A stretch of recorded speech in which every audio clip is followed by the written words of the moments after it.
महाराजांचा आज राज्याभिषेक दिन आहे तिथीप्रमाणे. आज तो उत्साह बघा तुम्ही शिवभक्तांमध्ये, मावळ्यांमध्ये.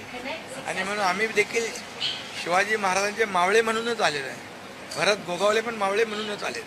आणि त्यामुळे रायगडावरच्या शिवराज्याभिषेक दिनासाठी आम्ही आलेलो आहे. सगळ्या गोष्टी व्यवस्थित होतील छत्रपतींच्या आशीर्वादाने.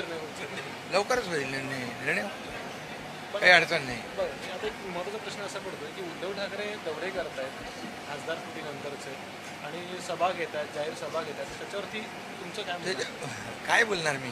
आता जाहीर सभा घ्यायला त्यांना मीच लावलेल्या आहेत, बरोबर ना.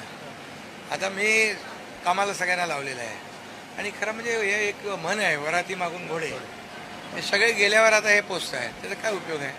आणि जो बूंद से गए वो हौद से नहीं आती है. एक महत्त्वाचा प्रश्न असा राहतो, काल जी फडणवीस साहेब आणि उद्धवजी ठाकरे यांची जी विमान प्रवास झाली त्यावर ज्यावेळेला उद्धवजींना विचारलं की त्या भेटीबद्दल किंवा चर्चेबद्दल किंवा प्रवासाबद्दल, तेव्हा ते असं म्हणाले की आमची उच्चस्तरीय चर्चा झाली. अर्थात ही कमेंट जी होती साधारणपणे हसून त्यांनी उत्तर दिलं होतं.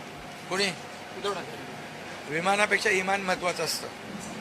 आणि त्यामुळे 2019ला जी बेईमानी केली, महाराष्ट्रातल्या जनतेने एकाच विमानाचा प्रवास करायचं तिकीट दिलं होतं, परंतु त्यांनी काँग्रेसच्या बुडत्या झाडामधून प्रवास सुरू केला. आता ते गटांगळ्या खात सुटलेत.